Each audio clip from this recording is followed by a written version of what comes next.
Hello students, Pioneer school of Patan YouTube channel में dear students, आज हम स्टैंडर्ड 11th में चैप्टर 1 तो फिनिश हो चुका है, लेकिन इसमें से JEE में पूछे जाने वाले क्वेश्चन सॉल्व करते हैं आज। लेकिन ऐसे तो डियर स्टूडेंट्स जनरली चैप्टर 1 में से JEE में मोस्ट ऑफ क्वेश्चन नहीं पूछे जाते, लेकिन कई बार भी पूछे चुके हैं। इसलिए हम वो जो 7-8 एग्जाम्पल है वो सॉल्व करने के ट्राई कर रहे हैं। ठीक है रियल फ्रेंड्स, सबसे पहले let x be the universal set for sets a and b if number of a is 200। यहाँ क्वेश्चन में आपको दिया है number of a equal to 200,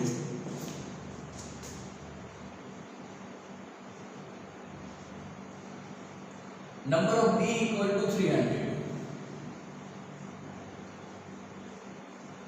and number of A intersection B equal to 100, then number of A dash intersection B dash equal to 300, means number of A dash intersection B dash equal to 300 is given.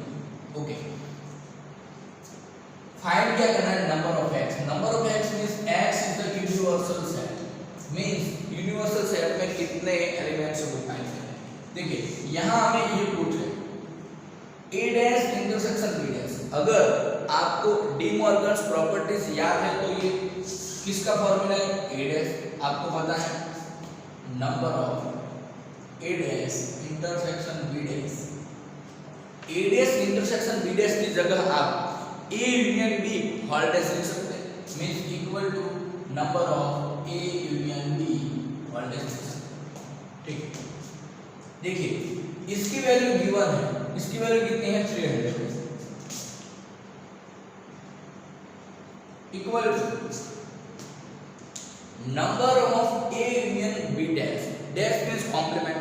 Complement में क्या करते हैं, जो universal set होते हैं उनमें से इसके एलिमेंट निकाल देते हैं।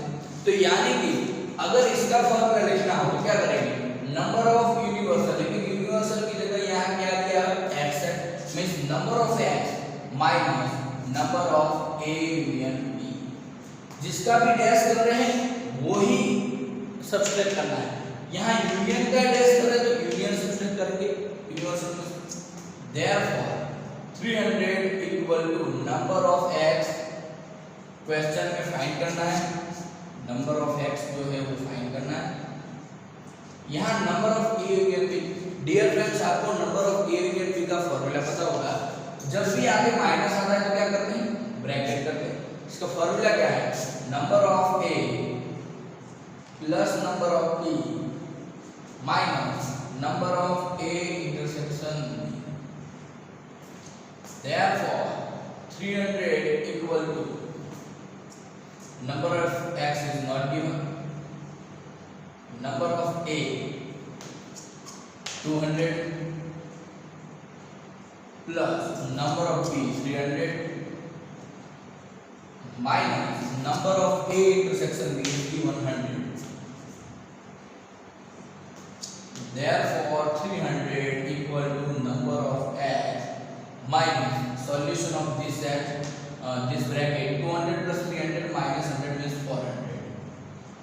Therefore number of x is equal to 300 plus 400। Okay, यानी कि यूनिवर्सल सेट में कितने एलिमेंट्स होंगे? 700।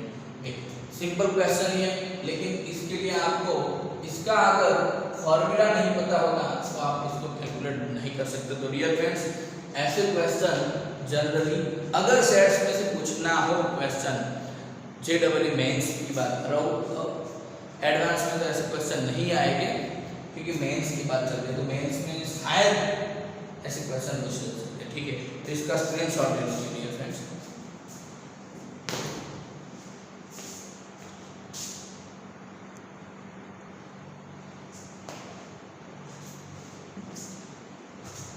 देखिए आगे जो ये क्वेश्चन है डियर फ्रेंड्स, मैं आपके लिए बोर्ड में पूरा क्वेश्चन लिख रहा हूँ। क्यों लिख रहा हूँ? क्योंकि ताकि आप क्वेश्चन पूरा पढ़ सके और इसका स्क्रीनशॉट ले सके।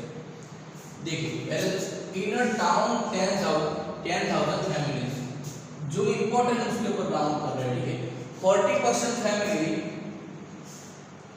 buy newspaper A, 20% buy newspaper B, 10% buy newspaper C, and 5% A and B, 3% both B and C, 4% both A and C,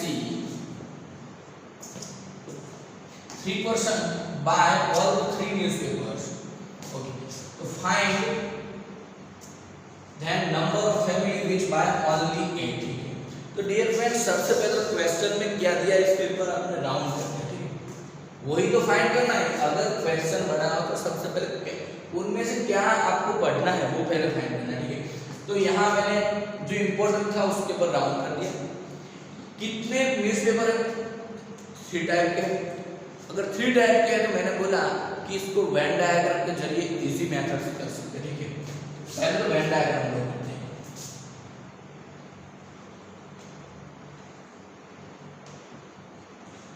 देखिए डियर फ्रेंड्स, इसको आप 2 मेथड से कर सकते हैं। यहाँ परसेंटेज में दिया है, इंपॉर्टेंट क्वेश्चन देख लेना।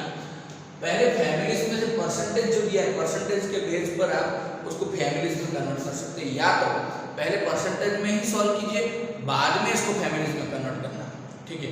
तो मुझे लग रहा है कि अगर पहले परसेंटेज में सॉल्व करें और इसके बाद हम फैमिलीज में कन्वर्ट करेंगे आंसर को, तो इजी रहेगा, ठीक है। तो सबसे पहले परसेंटेज में काउंट करते हैं। यहाँ 3 न्यूज़पेपर है, A, B and C, A, B and C, ठीक है। सबसे पहले कौन सा जो ऑल द 3 न्यूज़पेपर पढ़ने वाले, तो 3% ऐसे ऑल, तो यहाँ 3 लिखेंगे, ठीक है। बाद में 2 न्यूज़पेपर पढ़ने वाले को यहाँ देखिए, यहाँ से A एंड C वाले कितने हैं? 4%, A एंड C 4%, तो A एंड C 4%, लेकिन 3% तो पहले से लिखा, तो यहाँ कितना लिखेंगे? 1%, ठीक है। आगे रिवर्स हो जाइए, B एंड C वाले कितने हैं? ऑल्सो 3% है, तो B एंड C, लेकिन 3 लिखा हुआ तो यहाँ कुछ भी नहीं लिखेंगे, या तो 0 लिख सकते हैं, ठीक है। यहाँ 0% लिख सकते हैं, आपको लिखना है। आगे देखिए, A एंड B कितने 5% है, तो A एंड B 3 लिखा हुआ तो यहाँ कितने लिखेंगे? 2, तो 2 + 3 5 हो जाएगा। आगे 10% बाय न्यूज़पेपर C को देखिए, 1 + 3 4, तो पहले से लिखा है, कितना लिखना है? 10%, यानी कि यहाँ कितने बचेंगे? 6%, ठीक है। आगे 20% बाय न्यूज़पेपर B, 20% यानी 2 + 3 5, तो पहले से ही हमने लिखा है, तो आगे 50 लिखेंगे ताकि टोटल भी मिलाकर 20% हो जाए। एक ही बात कर रहे हैं। 40% it was found that 40% family buy newspaper A, 2 + 3 5 + 1 6 6 + 34, यानी ठीक। तो डियर फ्रेंड्स देखिए, यहाँ से हमें ये मिल गया कि ये परसेंटेज में लिखा हुआ है। आपको फाइंड क्या करना है? पेपर्स, सॉरी, यहाँ बाय ओनली ए वाले कितने हैं? यहाँ है 34, यानी वो 34 फैमिली ऐसे हैं जो ओनली ए ही फाइंड करते हैं। लेकिन 34 का मीनिंग ऐसा होता है कि 100 फैमिलीज में से 34 की बात करें, लेकिन यहाँ कितनी फैमिली से बाइंड करना है? 10,000। परसेंटेज का मीनिंग क्या? बेस क्या? 100 होगा। परसेंटेज के लिए बेस कितना होगा? 100। तो यहाँ आप कैसे फाइंड कर सकते हैं? 100 की वैल्यू 34, तो टोटल फैमिलीज कितने हैं? 10,000 में कितने हैं? इसको सॉल्व कैसे करते हैं? 10,000 × 34 डिवाइड बाय 100, 2 0 कैंसल, यानी आंसर 3400। तो 3400 फैमिलीज ऐसे है जो ओनली ए न्यूज़पेपर बाय करते हैं। डियर फ्रेंड्स, ऐसे इजी मेथड से सॉल्व कर सकते हैं। अगर आपने पहले से ही इसको फैमिलीज में कन्वर्ट किया होता तो लॉन्ग मेथड हो जाती। अगर किसी क्वेश्चन से ऐसा पूछा जाए, ऐसे फैमिली फाइंड कीजिए जो एक भी न्यूज़पेपर नहीं बाय करते हैं, तो टोटल देखिए, टोटल 100% होता है। इसका सम कीजिए, 6 + 1 7, 7 + 3 10, 10 + 2 12, 12 + 15 27, 27 + 34 यानी 61। तो 61 फैमिली ही है जो न्यूज़पेपर बाय करते हैं। इसके अलावा जो 39 फैमिली बचे हैं वो एक भी न्यूज़पेपर नहीं फाइंड कर सकते। तो यहाँ से अगर आपको फाइंड करना हो न्यूज़पेपर को बाय न करने वाले कितने होंगे, तो कितने 10,000 में से फाइंड करना। 100 की वैल्यू 39 है, 10,000 की कितनी होगी, ऐसे फाइंड करना होता है। ठीक है, देखिए JEE में क्या करना होता है, शॉर्ट मेथड भी आपको आनी चाहिए। मींस कैसे क्वेश्चन को शॉर्ट बनाना, कॉन्सेप्ट तो क्लियर होने चाहिए। शॉर्ट यानी मैं ऐसा नहीं बोल रहा हूँ कि ये आपको पता नहीं चले, पहले ये तो कंप्लीट अंडरस्टैंडिंग होनी चाहिए। इसके बाद कैलकुलेशन कैसे सॉर्ट करें वो इम्पोर्टेंट है। एग्जाम्पल को किसी शॉर्ट मेथड से नहीं कैलकुलेट कर सकते, अंडरस्टैंडिंग के साथ कैलकुलेशन कैसे स्पीड से करनी है वो समझना है। तो कैलकुलेशन स्पीड करने के लिए मैंने क्या किया, मुझे पता है कि सारे को जो ये परसेंटेज दिया उसको फैमिली में कन्वर्ट करने की कोई ज़रूरत नहीं है। परसेंटेज को परसेंटेज ही रखा, मुझे तो ओनली यही आंसर रिक्वायर्ड था, ओनली तो ओनली ए को ही मैं फैमिलीज में कन्वर्ट करूंगा, बाकी सबको 100% के बेस पर ही काउंट करूंगा। ठीक है, तो इसकी वैल्यू क्या मिलेगी, ऐसे भी शॉर्ट में देखिए यहाँ 100 है, यहाँ 10,000, 100 को कितने से मल्टीप्लाई करें तो 10,000 होगा 100 से, तो यानी 2 जीरो यहाँ चिपका दे तो आंसर मिल जाएगा। 3900 फैमिली जैसे जो एक भी न्यूज़पेपर बाय नहीं कर सकते। ठीक है, नहीं करते, तो इसका स्क्रीनशॉट ले लीजिए।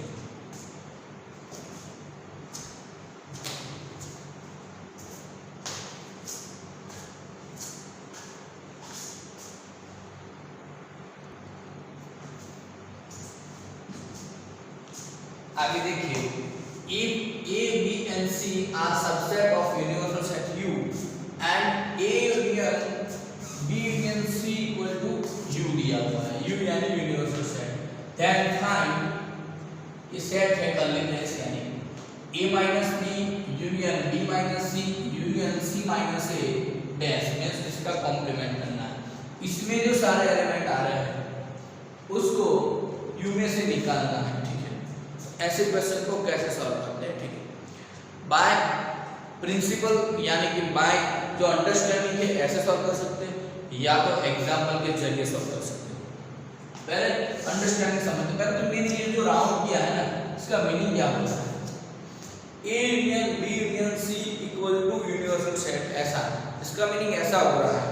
A B एंड C उस तीनों को मिलाकर जितने भी एलिमेंट है उसके अलावा यूनिवर्सल सेट में कोई भी एलिमेंट नहीं है। ठीक, इसका मीनिंग ऐसा हो रहा है, अगर मैं इसका वेन डायग्राम ड्रॉ करूं,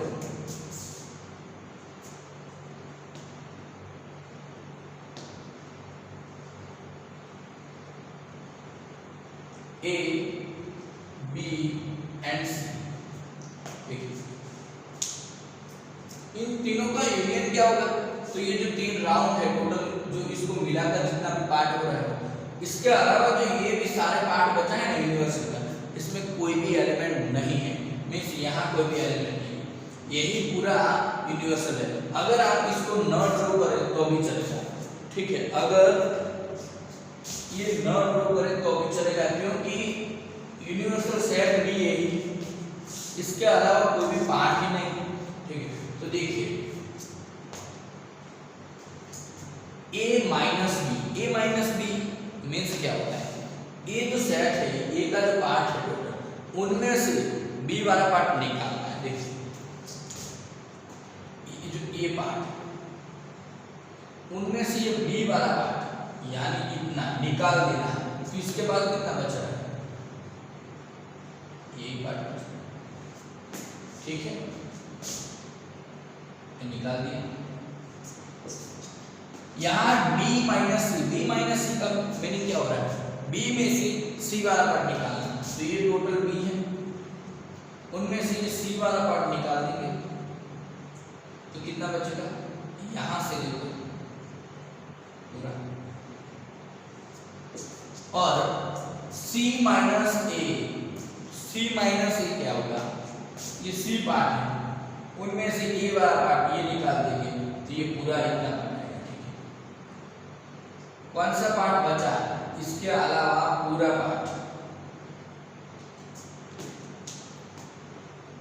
उसका क्या करना है, कॉम्प्लीमेंट, यानी कि ये जो जितने भी पार्ट है उसको यूनिवर्सल में से निकालना है। यूनिवर्सल यानी ये टोटल पार्ट है, यूनिवर्सल का मीनिंग क्या है, टोटल, उनमें से निकाल देंगे तो ओनली यही पार्ट बचेगा, ये जो, और इसको क्या बोलते हैं, ये जो पार्ट है इसको तीनों का इंटरसेक्शन बोलते हैं, यानी कि A intersection B intersection C. ये जो कॉमन मेथड थी बाय प्रिंसिपल बाय अंडरस्टैंडिंग कह सकते हैं, बेसिक मेथड, तो उसी से सॉल्व करते हैं। तो यहाँ इसका आंसर मेरा ऑप्शन सी, ठीक है, मैंने यहाँ ऑप्शन भी लिखे थे। एक ऐसे सॉल्व कर सकते हैं। इसके अलावा एक मेथड ऐसे है बाय एग्जांपल, ठीक है, एग्जांपल से जरिए सॉल्व करते हैं। ए से लिख रहा हूं मैं 1 2 3, B set 3 4 5 and C set 3 5 6, ठीक है। जितने भी आप कम एलिमेंट लिखेंगे इतना आपको इजी रहेगा, ठीक है। तो 3 सेट लिख दिए। अब क्या करना है, ए माइनस बी यानी ए माइनस बी यानी 3 निकलेगा तो 1 2, बी माइनस सी 3 5 निकलेगा तो 4, सी माइनस ए यानी 3 निकलेगा तो 5 6, ठीक है। देखिए इसका कॉम्प्लीमेंट यूनिवर्सल सेट क्या होता है, 1 2 3 4 5 6, इसको जो यूनियन होता है वही तो यूनिवर्सल सेट। यूनिवर्सल में से ये सारे एलिमेंट निकालेंगे तो क्या बचेगा, 3, तो 3 क्या है, इन तीनों में कॉमन है, यानी कि बाय एग्जांपल मेथड से भी आंसर क्या आया, ए इंटरसेक्शन बी इंटरसेक्शन से, ठीक है। तो डियर फ्रेंड्स, अगर आपको completely by A minus B minus C minus A understanding है, आप वेन डायग्राम के भी जरिए एग्जांपल सॉल्व कर सकते हैं, वरना ये अंडरस्टैंडिंग नहीं है और एग्जांपल के जरिए भी ये सॉल्व कर सकते हैं, ठीक है। दोनों मेथड याद रखना, ये भी इंपॉर्टेंट मेथड ही है, एग्जांपल वाली सबसे इंपॉर्टेंट मेथड, क्योंकि कई बार क्या होता है इसमें कंफ्यूज हो जाते हैं कौन सा आंसर लिखना है, लेकिन यहाँ साफ आंसर मिलेगा कि कौन सा आंसर होगा, ठीक है। तो डियर फ्रेंड्स, इसका स्क्रीनशॉट ले लीजिए।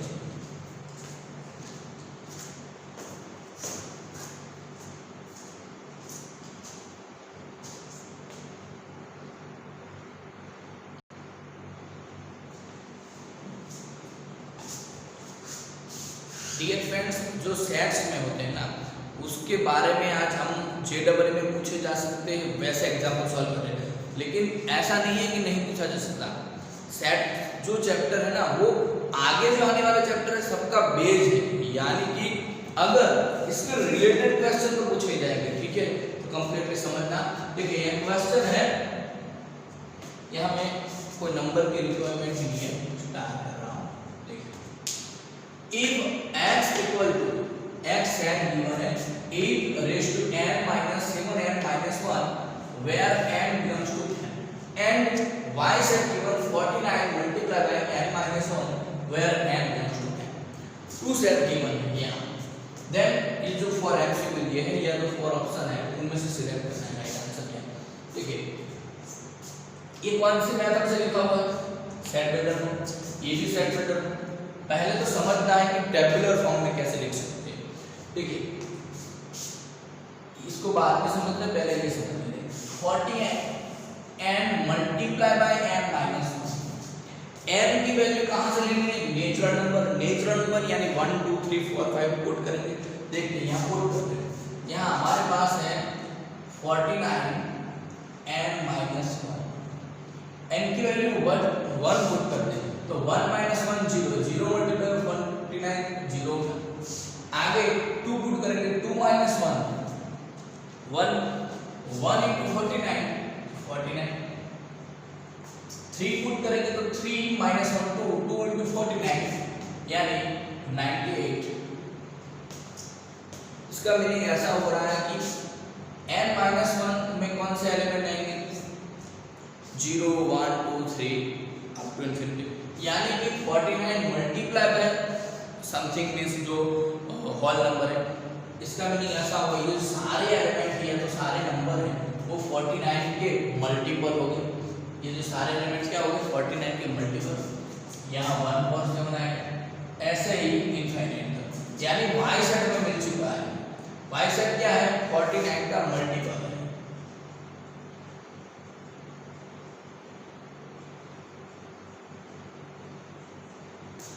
लेकिन ओनली मल्टीपल का मीनिंग ऐसा है कि यहाँ y 49 के सारे मल्टीपल है, जो पॉजिटिव में आते सारे मल्टीपल 49 के y सेट में इंक्लूड है।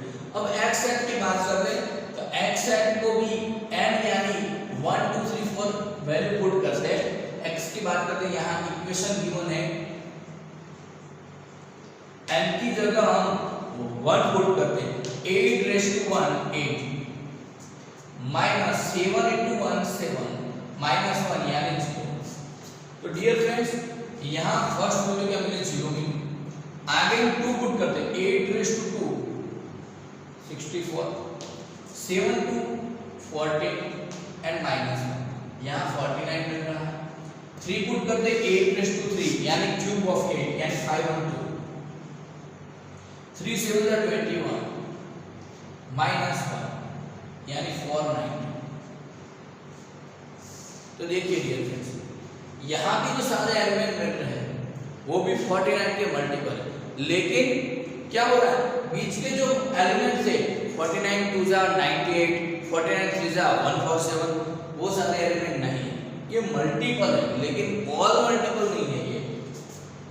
और y की बात करें तो y में जो एलिमेंट है all multiple, all positive multiple of 49 है, और यहाँ जो सेट में एलिमेंट मिल रहे हैं वो मल्टीपल ही है लेकिन ऑल नहीं है, बीच में जो आने वाला नंबर है वो मिस है। यहाँ 49 के बाद जो 98 आता है वो इस सेट में नहीं आएंगे, यानी कि x सेट की बात करें 0 49 इसके बाद 49 के मल्टीपल है 98 147 वो इंक्लूड नहीं है, इसके बाद डायरेक्टली 490 ऐसे। तो x सेट में एलिमेंट है वो भी 49 के मल्टीपल, y सेट में जो एलिमेंट है वो भी 49 के मल्टीपल, लेकिन y में ऑल मल्टीपल है जबकि x सेट में ऑल मल्टीपल नहीं है।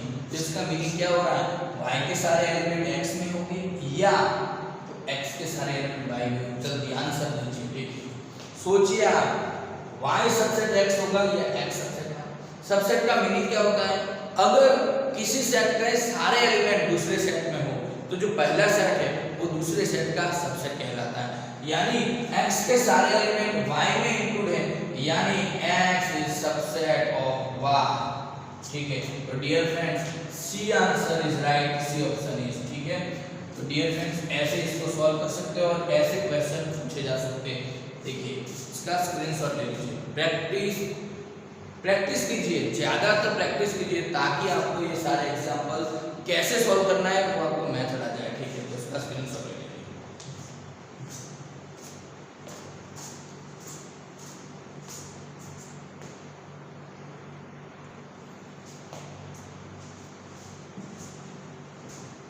आगे देखिए, if power set of A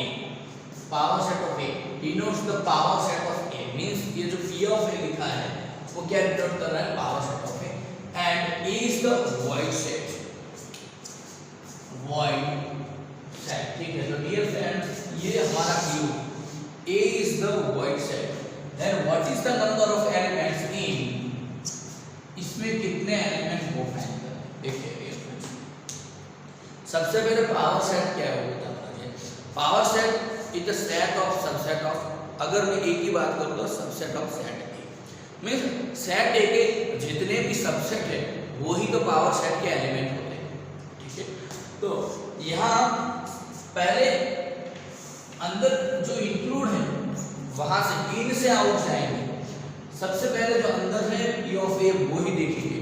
तो P of A की बात कर रहा हूँ, A में कितने एलिमेंट है, A void सेट है, void यानी एम्प्टी सेट, नल सेट, यानी कि A के पास कितने एलिमेंट हुए 0, जो 5 है जो एम्प्टी है void है इसके बाद 0 एलिमेंट होगा, यानी पहले फॉर्मूला याद होना चाहिए, नंबर ऑफ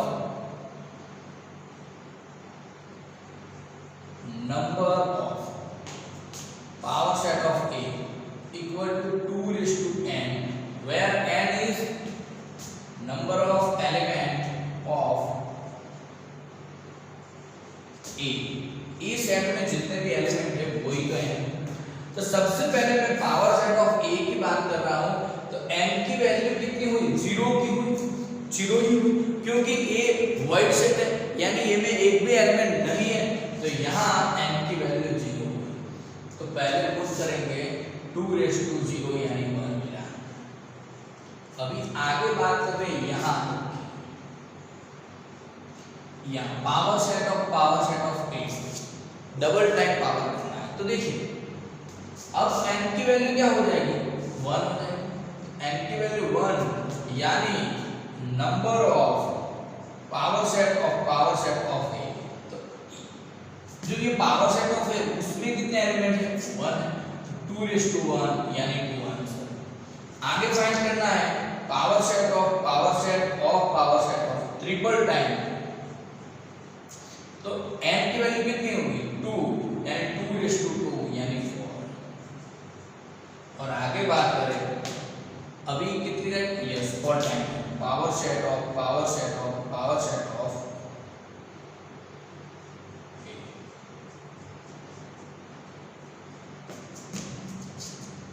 1 2 3 4 होना चाहिए। तो 2:4 n की वैल्यू 4, 2:4 यानी 16। तो डियर फ्रेंड्स, यानी कि ये जो गिवन पावर सेट दिया था उसके बाद कितने एलिमेंट होंगे? तो 16 एलिमेंट होंगे। मैं देख लेता हूँ ये पूरा दिखाई दे रहा है स्क्रीन पे। यस कंप्लीट दिखाई दे। तो डियर फ्रेंड्स, ये भी इम्पोर्टेंट क्वेश्चन है, इजी क्वेश्चन था, लेकिन एक ऐसा क्वेश्चन जिसमें स्टूडेंट्स गलती करते हैं। ठीक है, तो डियर फ्रेंड्स, ऐसे क्वेश्चन में गलती हो सकती है। सबसे पहले तो फॉर्मूला आना चाहिए। पावर सेट ऑफ में नंबर फाइंड करना है, तो फॉर्मूला क्या है? 2 वेयर n क्या है वो भी नॉन होना चाहिए। n is the number of element of given set.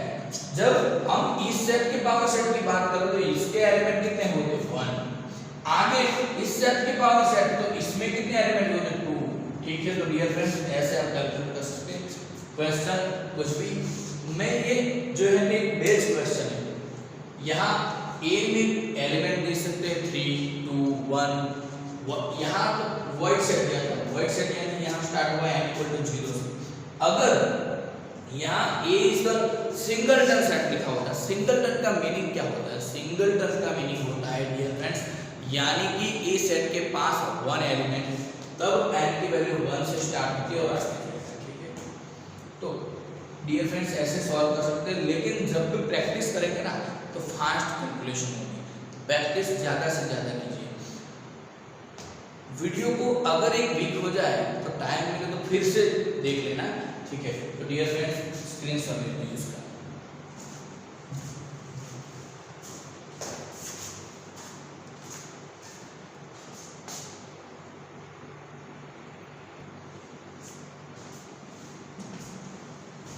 देखिए ये जो क्वेश्चन है ना JEE मेन 13 में पूछा हुआ क्वेश्चन है। ठीक है, JEE मेन 13 में पूछा हुआ क्वेश्चन है।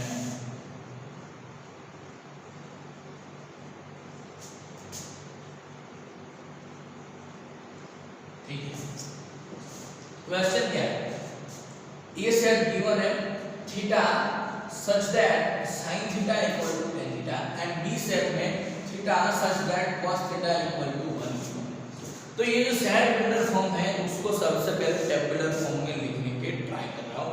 देखिए पहले तो ये sin theta and tan theta standard 10th में ट्रिग्नोमेट्री में सीखे होंगे, बेसिक ऑफ जो ट्रिग्नोमेट्री आया था उसमें। तो यहाँ ए सेट में क्या दिया हुआ, ए सेट की पर्टिकुलर बात कर रहा हूँ।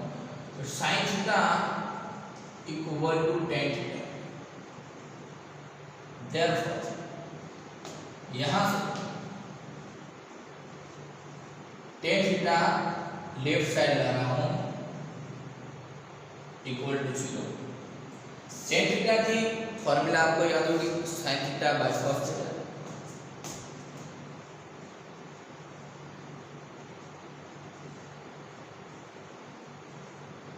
ठीक है, यहाँ से sin थीटा कॉमन लेते यहाँ क्या बचेगा 1 minus 1 upon cos theta. Therefore cos theta LCM means sin theta into 1 into cos theta minus 1 divide by cos theta, यहाँ लिख रहा हूँ इक्वल टू 0। देखिए इसका मीनिंग क्या होता है, या तो इसकी वैल्यू 0 होगी या cos थीटा माइनस 1 की वैल्यू 0 होगी। मल्टीप्लिकेशन जब भी होता है आगे वैल्यू इक्वल टू 0 हो, इसका मीनिंग ऐसा हो इस ब्रैकेट की वैल्यू 0 है या तो इसकी वैल्यू 0। ठीक है, अगर मैं इसकी बात करता हूँ साइन बाय कॉस यानी tan थीटा की वैल्यू 0 है या तो cos थीटा माइनस 1 यानी कि cos थीटा की वैल्यू 1 है। अब यहां से देखिए tan थीटा की वैल्यू 0, tan थीटा की वैल्यू 0 कब होती है, जब थीटा की वैल्यू 0 हो तब। ये आपने टेबल जो sin 30 क्या होता है sin 0 क्या होता है वो टेबल में देखा होगा।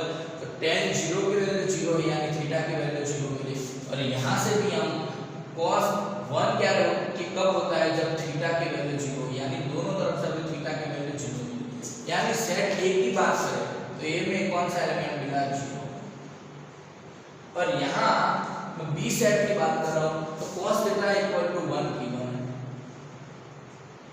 तो इसका मीनिंग क्या होगा, cos थीटा कब 1 होगा, थीटा की वैल्यू 0 की तभी तो cos 0 1, यानी B सेट में भी कौन सा एलिमेंट मिला 0। तो दोनों सेट में इक्वल एलिमेंट है, सेम एलिमेंट है, यानी आप कह सकते हैं A equal to B, option A is right. आगे वाला ऑप्शन देख लेते हैं, A not subset of B, ऐसा कह सकते हैं आप, A not subset of B। Yes, A के सारे एलिमेंट B में है तो ये तो नहीं कह सकते। यहाँ लिखा है B सबसेट ऑफ A, वो भी देखिए B के सारे एलिमेंट A है तो यानी ये भी राइट है।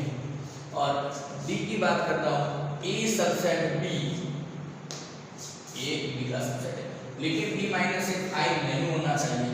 B माइनस तो 5 हो रहा है, B माइनस A यानी B में से एलिमेंट निकालेंगे तो 0, कोई भी एलिमेंट नहीं बचेगा यानी 5 मिलेगा, तो ये रॉन्ग है।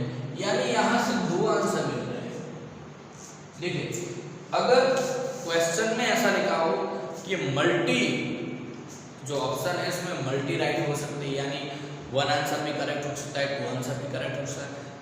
अगर मल्टी करेक्ट है तब दोनों लिख सकते हैं, लेकिन अगर इस क्वेश्चन में ऐसा गिवन हो ओनली 1 ही करेक्ट है, तो डियर फ्रेंड्स ओनली 1 करेक्ट है, तब इन दोनों में से कौन सा परफेक्ट है, तो यही परफेक्ट है। इसको आप ऐसा नहीं बोल सकते कि ओनली B सबसेट है, दोनों तरफ से सबसेट हो रहा है, A सबसेट B भी है, B सबसेट है, यानी कि यही करेक्ट होगा।